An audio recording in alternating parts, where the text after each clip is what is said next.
Most of the 24 galaxies. Hi, I'm George Crump, lead analyst with Storage Switzerland. Thank you for joining us today. Joining me is Doug Rainbolt, VP of Marketing with Alacritech. Doug, thanks for jumping in today. Hi, George. Hey, before we jump into kind of the subject, we're going to talk about virtual desktop infrastructures and performance. But before we do that, let's talk a little bit about the Alacritech product and what it does. I know it's a caching appliance, but it does a little bit more than just throw SSD at the problem, right? So, George, let me illustrate for you what the ANX does. What it helps as far as NAS environment. So, think of the ANX as being a shock absorber for the back-end NAS. So, here we have the ANX and we have the NAS sitting next to it. Okay. So again, what happens in these NAS environments is they're easy to use, very friendly as far as virtualization. NFS is becoming dominant as far as virtualization. But the issue is around scalability. We find oftentimes in NAS environments, the real bottleneck in terms of what drives the processor up is the mix. And oftentimes the read-write mix really favors the read performance. Just not the read performance in terms of data, but the metadata, the NFS metadata that describes the data. So think of the ANX as being a host that does contain caches, but more importantly contains some acceleration technology, both in terms of software and dedicated ASICs, that deal with getting data out of the caches and onto the network very, very quickly. Okay. So when clients are requesting data, they come through us, they mount us, we mount the back end, and for a brand new request that's not there, we pass it on, get the receipt, make it available for the next request. The next time a client wants that data, it's here locally. Got it. Okay. So the real claim here is in terms of what we've done is to really minimize the overhead that deals with these transactions and bring the CPU really down. It's very, very efficient in how we work. Through the acceleration technology and software and hardware, we can respond to a lot of data fairly quickly. An example would be the spec numbers achieving 120,000 K NFS operations at 0.92 milliseconds, which is a record as far as latency. And the record is not because of the flash memory, it's because of the technology around it supporting that, getting things in and out fairly quickly. So in many environments, we see that the ANX can absorb and respond to about 90% of the traffic from the clients. Okay. And doing so, it means that we're giving cycles back to the NAS. So it does writes better. It does snapshots better. It's freed up, and therefore you need less of it, and its life's been extended dramatically. Well, I think that dovetails nicely into the conversation that you and I had a few weeks ago that we talked about virtual desktops and how, I was actually a little surprised to learn that you guys have seen that you can really help and improve performance in a virtual desktop environment. My immediate response to you was, well, but that's write heavy. And you said, yeah, even in those environments, we can see a significant improvement because of while there's a lot of writes going on, it's not necessarily always the performance bottleneck. So I think part of it builds off the fact that we see a lot of VDIs using NAS as their kind of foundational storage, right? So take me through kind of that VDI work and what you've seen there. Okay, George, let's clean this board and we'll start over again and walk you through the VDI environment, what we're seeing as far as our experience with customers when it comes to performance.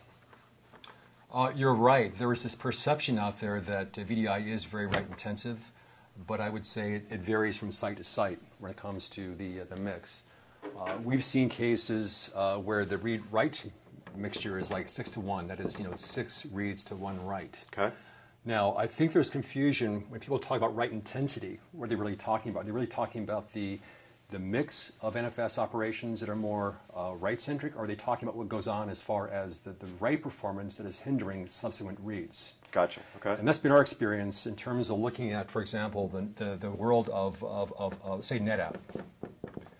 That we got a very good file system. It's been bulletproof. It's been proven called waffle. Really good as far as laying down blocks. Right. Write anywhere file system. Right. Right. But our customers will tell us that when they're using the NetApp, it's really great as far as writes. Laying down things non-contiguously as far as blocks. The problem sometimes becomes on the read as far as performance because the writes take on priority. Okay. So when a read is our writes taking priority, it does mean that the reads have to wait, and when that happens, there's latency built in the equation. And despite advances like flash cache and everything else, we're still seeing this mix. So we had a customer show us what they experienced in terms of looking at some VMware tools when it came to latency. And they showed us a comparison of the latencies. So let's say, for example, looking at the NetApp world, when it came to read performance, they found that the latency, and in terms of milliseconds, was about 6.x milliseconds. Okay. Okay. Now this is with flash cache being enabled. Okay. Okay. As comparing to a pure SSD solution from a vendor, where they could see performance around 1.3 milliseconds. Okay. A big difference as far as performance. Sure. Yeah. So I'll give a case. One customer chose to get around this because they found that, in fact, the read performance was suffering. When the read performance suffers in a VDI world, it's tragic, because you can't get the boot images loaded. Right. And then, downstream, the issue in terms of the edge devices, desktops, getting what they need is being hindered as well. Right. Well, and that's the user experience right there, right?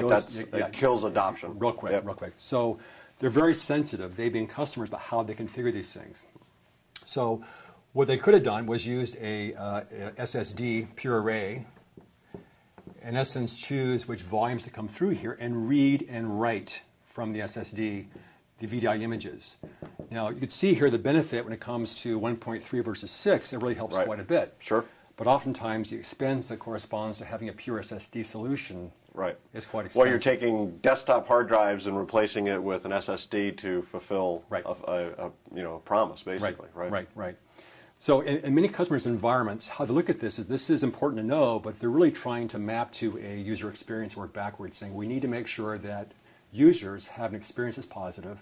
Then backing up the instructions, how do we get there as far as the latency throughout the networking and through the NAS and through whoever's there as far as appliances to make sure we hit that. Okay. And how do we get there too most cost effectively? So what this customer did was they recognized this kind of read-write ratio. They said, yes, it is write intensive. We dug into it deeper. It was not because of the mix, it was because the waffle system was causing issue as far as prioritization when it came to reads. And so they thought, if we could put the ANX in here and have the ANX appliance, which I spoke of earlier, again, it mounts the back end, and have the application server, in this case a VDI server, mount us, such that we can accelerate the images being booted, store them here locally, have them come out. They found in doing so, they met their objectives as far as latency. With Alacritech, it went from 1.3 to 1.1. Wow, okay. Huge drop as far as latency. Right. And the factor of price performance is even more astounding. Right. Okay? Because this appliance, this firm bought, was $83K list. Okay. Okay? Versus $150K for a drive tray. Do the math in terms of power too. It pays for itself really quickly. Right. But more than that, they found that they saw a decrease in latency, but they could use different types of disk drives. They shared two applications with us, or two use cases. One was to download the VDI image, and the other was to download a mechanical CAD package. Okay. And they historically would use, with VDI, they would boot from SSDs. Right. These flash arrays. And they found with us, in terms of being, again, this shock absorber and be able to really accelerate performance and decrease latency, they can, in fact, move this out of the equation and go back to NetApp and use, in the back end, SAS drives. Okay. So think of this as being going from SSD to SAS. You already have the controllers. Right. We're taking care of the load here. There's bandwidth to do it, so it's a very economical way to get more life from this NetApp. Right. Well, and you're kind of making NetApp do what it's good at, right, in handling the write performance, and then offloading what was getting in the way is the reads. That's right. That's right. Okay. That's right. And likewise, mechanical CAD, they went from they were able to go from here, from SAS drives on the back end, where they came from, to using SATA drives. So this alone, in terms of this drive migration, paid for the solution. The bonus was to get the decreased latency with headroom to scale. Okay. So as they add more virtual desktops, more users, this will scale out and support more, and the life of this is extended dramatically. Okay. Well, and I would think another big payoff is I would assume that getting data to this was a very manual process, right? Yes. And this you guys handle automatically because it's part of the caching intelligence. That's right. Yeah, so that's right. I mean, everybody has a shortage of IT guys. They don't have budget to go hire more IT guys, so that's going to be a big one too, right? Right, right. So customers now have a choice here and saying, this makes sense. This is my write channel, and this is my read channel. And even with this mix, there's some environments that are different as far as the write-intensive nature of it. But there's a lot of room here to handle this. And again, much of the writes we're seeing here are disposable writes. You know, things like, temporary files, right. Paging files with Windows 7. Right, that makes sense. We pass them through. It doesn't matter as far as performance there. It's not a big deal for them. Right. So the really big question is, what writes are going on that are really important that tie to the application? Okay. If you factor those out, then usually it's a different thing. And so look at Windows 7 versus what's going on relative to the application rights. Right. Okay. Well, great. So what I'm seeing is a solution that gives, like we said, leverages what the technologies can do best, eliminates the kind of the manual nature of everything, and then gives you a better performance at an overall better cost per gigabyte. Right. That's right. All right. Well, Doug, thanks for joining us today. I appreciate you coming in. I'm George Crump, lead analyst with Storage Switzerland. Thank you for tuning in.